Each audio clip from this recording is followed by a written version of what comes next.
السلام عليكم ورحمة الله وبركاته ودي ቻናላችን ተከታታዮች በዚህ ቻናል የነብያችን ሰለላሁ ዐለይሂ ወሰለም ተወዳጅ ሷሃቦች እነማን ናቸው የሚለውን የምናይበት ቻናል ነው። ሰብስክራይብ በማድረግ የቻናላችን ቤተሰብ ይሁኑ። በተጨማሪም ላይክ፣ ሼር፣ ኮሜንት በማድረግ የቻናሉ ቤተሰብ እንዲሆኑ በትህትና እንጠይቃለን። ቢላል ኢብኑ ረባህ ረዲየላሁ ዐንሁ የአቡ በክር ረዲየላሁ ዐንሁ ስም ሲነሳ ዑመር ኢብኑ አልኸጣብ ረዲየላሁ ዐንሁ እንዲህ ይሉ ነበር። አቡ በክር ልዑላችን ነው፣ የኛ ልዑልም ነፃ አውጥቷልና ይሉ ነበር። ዑመር ረዲየላሁ ዐንሁ ልዑላችን ሲሉ ያሞካሹት ግለሰብ ታላቅ ሰው ነበር፣ እጅግ በጣም እድለኛ። ይህ ሰው እንዲህ አይነቱን የሙገሳ ቃል ሲሰማ ግንባሩን ደፋ፣ አይኑን ገርበብ በማድረግ እኔ ትላንትና ባሪያ ነበርኩ የሀበሻ ሰው ነኝ ይል ነበር።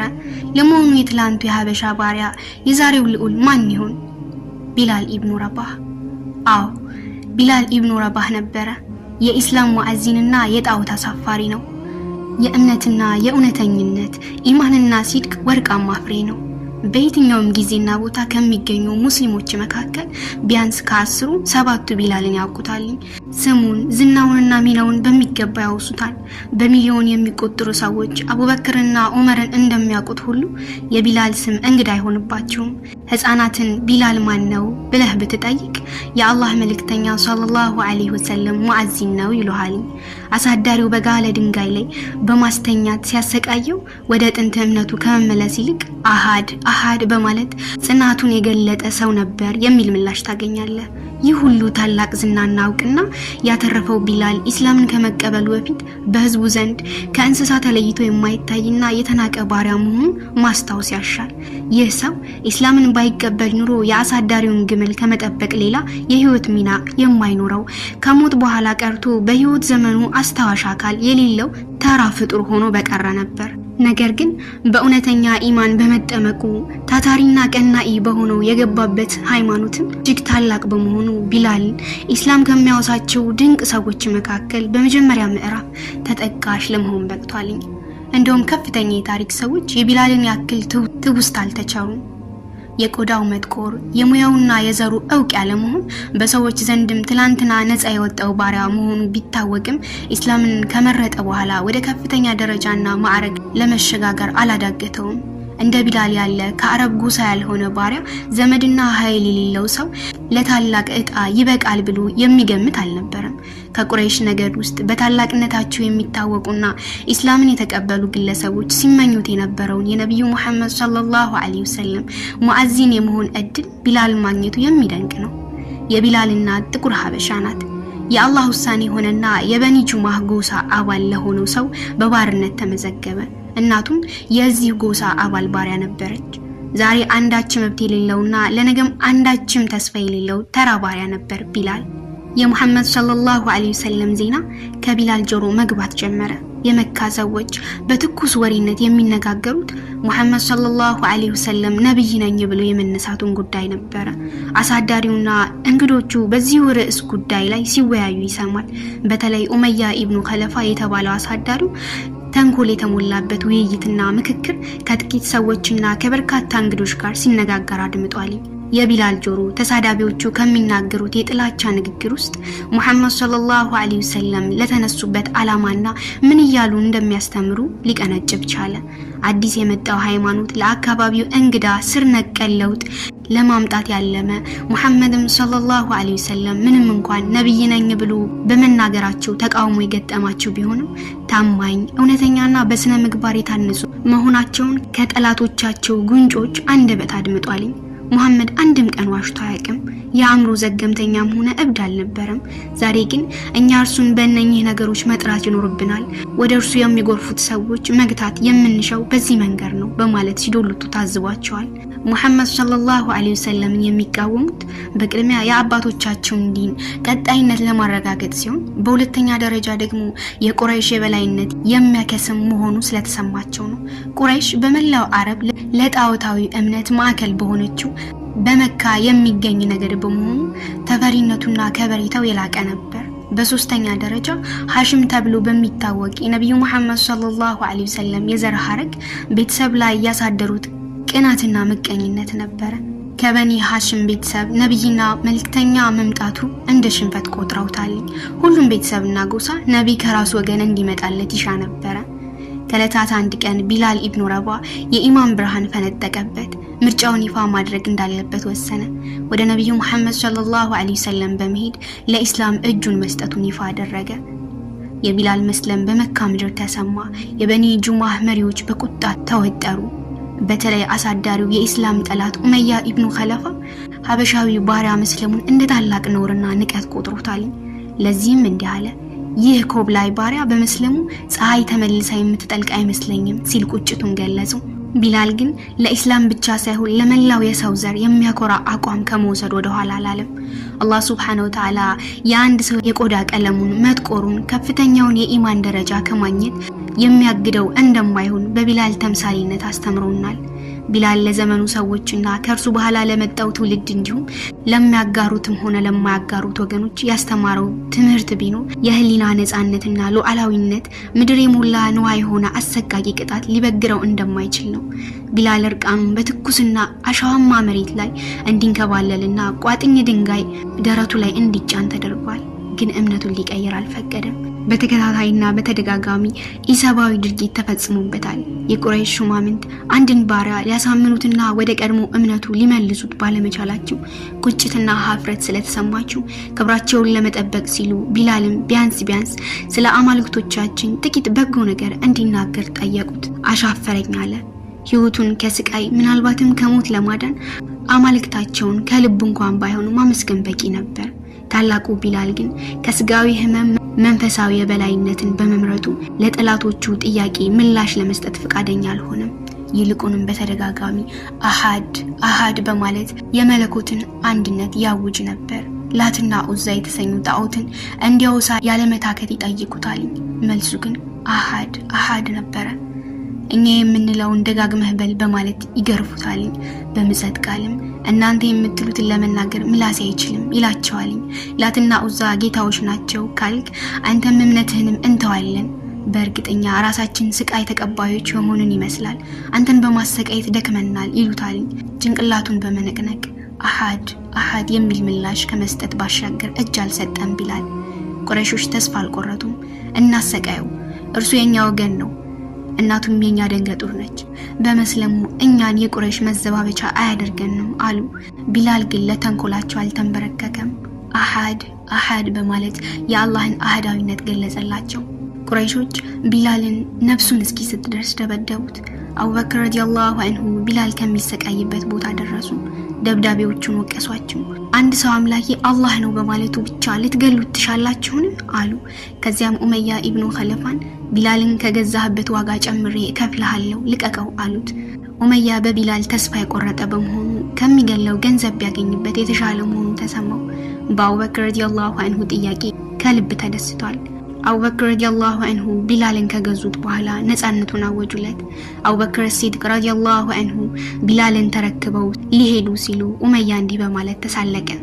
በላትና ኡዛ እምላለሁ በአንድ ወቄት ወርቅ ካልሆነ አልገዛህም ብትለኝ እንኳን እሸጥልህ ነበር። አቡበክር ረዲየላሁ ዐንሁ በአላህ ስም እምላለሁ በመቶ ወቄት ወርቅ ካልሆነ አልሸጥልህም ብትለኝ ኑሮ የጠየከኝን ከፍልህ ነበር አሉት። አቡበክር ረዲየላሁ ዐንሁ ቢላልን ወደ መልእክተኛው ሰለላሁ ዐለይሂ ወሰለም በመውሰድ ነፃ መውጣቱን አበሰሯቸው። ትልቅ ደስታ ሆነ። ነብዩ መሐመድ ሰለላሁ ዐለይሂ ወሰለም ወደ መዲና ከተሰደዱ በኋላ አዛን ማሰማት አስፈላጊ ሆኖ በተገኘበት ወቅት ይህንን ተግባር እንዲፈጽም አንድ ሰው መምረጥ የግድ ሆነ። የዘር አድሎ የማያውቀው ኢስላም ቢላልን በሙአዚንነት መረጠ። በሙስሊሞችና በቁረይሾች መካከል የነበረው ቅራኔ ወደ ወታደራዊ ፍንጥጫ ተቀየረ። የቁረይሽ ሰራዊት ወደ መዲና ተመመ። በርካታ የቁረይሽ ሹማምንት በጦርነቱ ተሳታፊ ለመሆን በልበ ሙሉ ተነስተዋል። ቢላል ላይ ኢሰባዊ ድርጊት ሲፈጽም የነበረው ኡመያ ኢብኑ ኸለፋ ግን ከሀገሩ ለመውጣት ባለመፈለጉ ምክንያት ፈጥሮ ለመቅረት አስቦ ነበር። ጓደኛው በቢላል ላይ እኩይ ተግባር እንዲፈጽም ሲያበረታታው የነበረው ዑቅበት ኢብኑ አቢ ሙይጥ የኡመያ በጦርነቱ ተሳታፊ ያለመሆኑን ሰማ። ሴቶች ጭስ የሚሞቁበትን ሸክላ በመውሰድ ወዳጆቹ በተሰበሰቡበት እንዲህ አለው፣ የአሊ አባት ሆይ በዚህ ሸክላ ጭስ ሙቅበት፣ አንተ ሴት ነህ አለው። ኡመያ የሀፍረት ማቅ መልበሱ ስለተሰማው አንተንም ሆነ ይዘህ የመጣውን ነገር አላህ ያጥፋቸው በማለት ብስጭቱን ከገለጸ በኋላ ወደ ጦር ሜዳው ለመዝመት ዝግጅት ጀመረ። ክስተቱ አስገራሚ ነው። ዑቅበት ኢብኑ አቢ ሙኢጥ በቢላልና ወገን ዘመድ በሌላቸው ሙስሊሞች ላይ ጥቃት እንዲፈጽም የሚያበረታታ ሰው ነበር። ዛሬ ኡመያ ኢብኑ ኸለፋ ወደ በድር ጦርነት እንዲሄድ አስገድዶታል። ምናልባትም የሁለቱ የህይወት ፍጻሜ ቀርቦ ይሆናል። ውጊያው ተጀመረ። ሙስሊሞች አላሁ አክበር አሃድ ሲሉ ይሰማል። ኡመያ ይህን ቃል በሚገባ ያስታውሰዋል። ትላንቴ ቢላል የጣር ድምጽ ነበር፣ አሁን ደግሞ የአዲሱ ትውልድ መፈክር ሆኗል። ልቡ ተሸበረ። ሰይፍ ለሰይፍ ተፋተገ፣ አንገት ተቀላ። ከዚያም የጣር ድምጽ ተሰማ። ጦርነቱ ሊገባደድ ነው። የሙስሊሞች ኃይል ሚዛን ደፍቷል። ቁጥራቸው አነስተኛም ቢሆን በአላህ እርዳታ ግዙፉን የቁረይሽ ጦር ድል በመንሳት ላይ ናቸው። ብልጣ ብልጡ ኡመያ ኢብኑ ኸለፋ ነፍሱን ለማትረፍ በመፈለጉ አብዱራህማን ኢብኑ አውፍ በመባል ከሚታወቀው እውቅ ሰሃባ ዘንድ በመሄድ እጁን ለመስጠትና ምርኮኛ ለመሆን እንደሚፈልግ ገለጸለት። አብዱራህማን ጥያቄውን በመቀበል ምርኮኞች ወደ ተሰባሰቡበት ቦታ እየወሰደው ሳለ ቢላል ጋር ፊት ለፊት ተገናኙ። በከፍተኛ ድምጽ የክህደት መሪ የሆነውን ኡመያ ኢብኑ ኸለፋ እርሱ ነፃ ከወጣ እኔ ነፃ አልሁን በማለት ቁጭቱን ገለጸ። ሰይፉን ወደ እርሱ በማቅናትም አንገቱን በጥሶ ሊጥለው ሲዘጋጅ አብዱራህማን ኢብኑ አውፍ ቢላል ሆይ ይህ ሰው ምርኮኛዬ ነው አለው። ቢላልም ጦርነቱ አላለቀም፣ ፍልሚያው ተጧጥፏል። በዚህ ሁኔታ ላይ ያለን ምርኮኛዬ ነው ትላለህ አለው። በመቀጠል ከጥቂት ደቂቃዎች በፊት ሰይፉን በሙስሊሞች ደም የዘፈቀውን ግለሰብ ምርኮኛዬ ነው ብለህ ልታድነው ትከጅላለህን አለ ቢላል። ወንድሙ አብዱራህማን ኢብኑ አውፍን ለብቻው መርታትን እንደተሳነው በመገንዘቡ እናንተ የአላህ ዲን አጋዦች የአንሳር አላህ የክህደት መሪ የሆነውን ኡመያ ኢብኑ ኸለፋ እዚህ ይገኛል። ዛሬ ነፃ ከወጣ እኔ ነፃ እንደወጣ አልሻም በማለት አስተጋባ። ሙስሊሞች ኡመያንና አብሮት ከጦርነቱ የተሳተፈው ልጁን ከበቧቸው። አብዱራህማንም ቦታ ለቀቀ። ቢላል ኡመያን በተጠማ ሰይፉ ከተፈው። አሐድ የሚለውን መፈክሩንም አሰማው። በእርግጥ ቢላል አላህን የሚፈራና ሩህሩህ ነው። በኢስላም ላይ ከፍተኛ በደል የፈጸመውንና እርሱ ላይ ኢሰባዊ ድርጊት የፈጸመበትን ኡመያ ኢብኑ ኸለፋን ግን ሊያዝንለት ይገባ ነበር ለማለት አንደፍርም። ወቅቱ በኢስላምና በኩፍር መካከል ወሳኝ ግብግብ የተፈጠረበት በመሆኑ በክህደት አራማጆች ላይ አይቀጡ ቅጣት ማድረግ አስፈላጊ ነበር። ቢላልም ከዚያ አኳያ ነበር ኡመያን በወቅቱ ነፃ መውጣት የማይገባው መሆኑን የወሰነው። ቀናትን ወልደው አመታት አለፉ። ነብዩ መሐመድ ሰለላሁ ዐለይሂ ወሰለም ወደ መካ ተመለሱ። አላሁ አክበር በማለት ድምጻቸውን እያሰሙ 10,000 ሙስሊሞች መካን አጥለቀለቋት። ወደ ካዕባም አመሩ። ይህ ቦታ ሙሽሪኮች ለአመታት የጣዖት እምነት ሲያንጸባርቁበት ነበር። የጣዖት ምስል መናኸሪያ አድርገዋት ቆይተዋል። እውነት ፈካ፣ ሐሰት ተነነ። በዚያ ዕለት ላትና ኡዛ ሁበል የተባሉ ጣዖታት ቦታ አጡ። ሰዎች ለድንጋይና ለታቦት መገዛታቸው አከተመ። ሰዎች ከእንግዲህ አንድና ሽርክ የሌለበት አላህን ብቻ እንጂ ሌላ ኃይል እንደማይገዙ እውን ሆነ። ነብዩ መሐመድ ሰለላሁ ዐለይሂ ወሰለም መካ ሲገቡ እንደማንኛውም መሪ ሆታና እልልታ አልነበረም። ይልቁንም አንገታቸውን ደፍተው በከፍተኛ ደበብታ ነበር። ከጎናቸው ቢላል አለ። በካዕባ አናት ላይ በመውጣት በከፍተኛ ድምጽ አዛን ጥሪ እንዲሰማ አዘዙ። በታላቅ ቦታና አጋጣሚ የሐበሻው ቢላል አዛን አሰማ። በሺህ የሚቆጠሩ ሙስሊሞችም እርሱን በመከተል የአላህን መልእክት ደጋግሞ አሰሙ። በከፍተኛ አላህ ፍርሃትና ደበብታ አጋሪዎች የሚሰሙትና የሚያዩትን ማመን አልቻሉም። እውን መሐመድና ደሃ ተከታዮቹ ትላንት ከሀገር እንዳላባረርናቸው ዛሬ ሀገሪቱን ተቆጣጠሩ? መሐመድ 10,000 አማንያንን አሰልፎ መምጣቱ እውን ነው? ከሀገር ያባረርነው የተጋደልነው ተወዳጅ ቤተሰቦቹንና ወገኖቹን የገደልንበት መሐመድ እውን በድል መጣ? የፈጸምነው ግፍ ሁሉ በመርሳት መሐመድ ሂዱ ነፃ ናቸው ብሎ ማሰናበቱ እውን ነው እያሉ በግርምት መወያየት ጀመሩ። 3 ሰዎች ግን ከካዕባ አካባቢ ተቀምጠዋል። የቁረይሽ መኳንንት ናቸው። ቢላል ጣውቱን በእግሩ እየሰባበረ አዛን ሲያደርግ ሰምተውታል። አቡ ሱፊያን ኢብኑ ሐርብ፣ አታብ ኢብኑ ኡሰይድ፣ ሐሪስ ኢብኑ ሂሻም። አታብ አይኑን በቢላል ላይ ጣል በማድረግ ኡሰይድ አላህ መልካም ብሎለታል፣ ይህንን የሚጠላውን ነገር ሳይሰማ ሞተ።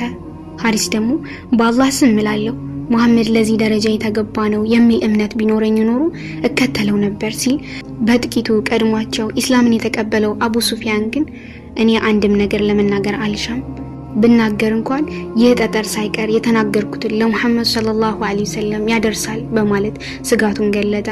ነብዩ ሙሐመድ ሰለላሁ ዐለይሂ ወሰለም ወደ ካዕባ በተጠጉበት ወቅት ተመለከቷቸው። በድል ደስታ በተሞላ አይኖቻቸው ረገፍ ካደረጓቸው በኋላ ስትናገሩ የነበራችሁትን ነገር አውቄያለሁ በማለት እያንዳንዳቸው የተናገሩትን ትችት አሰሟቸው። ሐሪስና ኡታብ ድምጻቸውን ከፍ በማድረግ አንተ የአላህ መልእክተኛ ነህ በማለት መስለማቸውን አሳወቁ።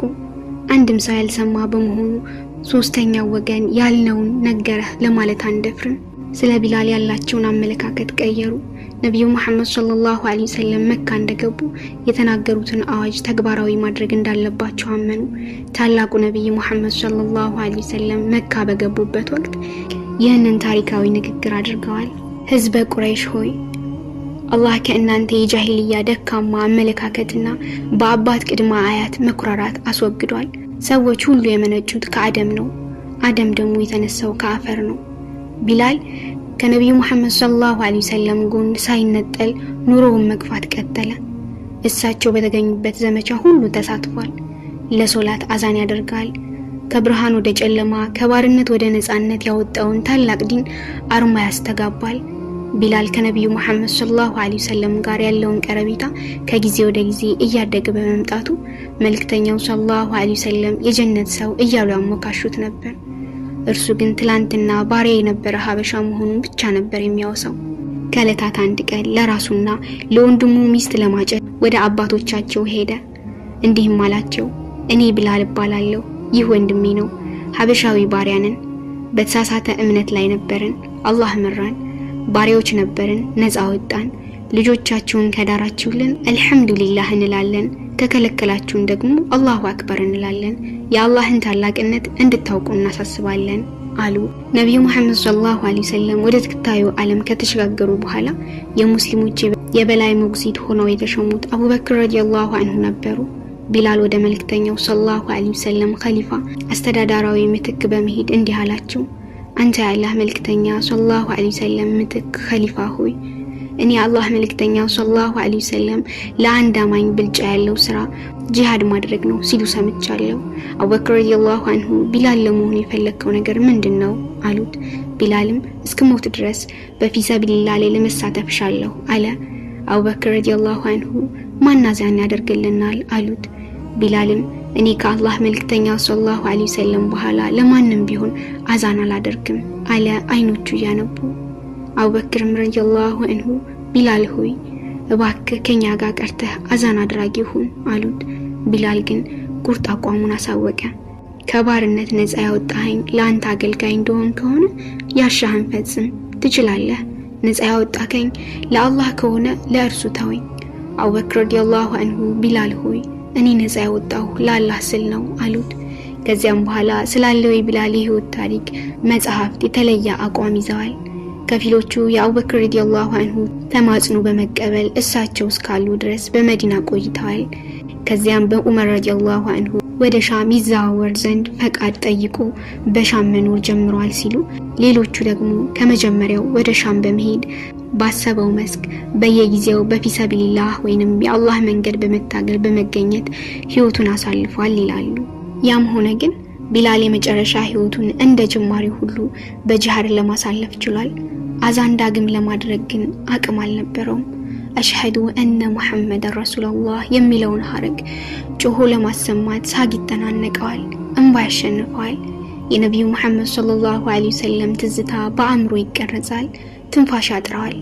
የመጨረሻው አዛን ያደረገው ዑመር ኢብኑ ኸጣብ ረዲየላሁ ዐንሁ ለጉብኝት ሻም በገቡበት ወቅት ነበር። የሻም ሰዎች ቢላል አንድ ወቅት ሶላት እንኳን አዛን ያሰማቸው ዘንድ ዑመር ረዲየላሁ ዐንሁ ግፊት እንዲያደርጉበት ጠየቁ። ቢላል ተስማማ፣ አዛን አሰማ።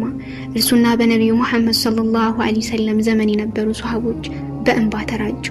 በተለይ ዑመር ረዲየላሁ ዐንሁ እንባቸውን ለረጅም ጊዜ መግታት አልቻሉም። ቢላል በፊሰቢልላህ ላይ እያለ ከዚህ ዓለም በሞት ተለየ በሻም ምድር። ቢላል ኢብኑ ረባህ ረዲየላሁ ዐንሁ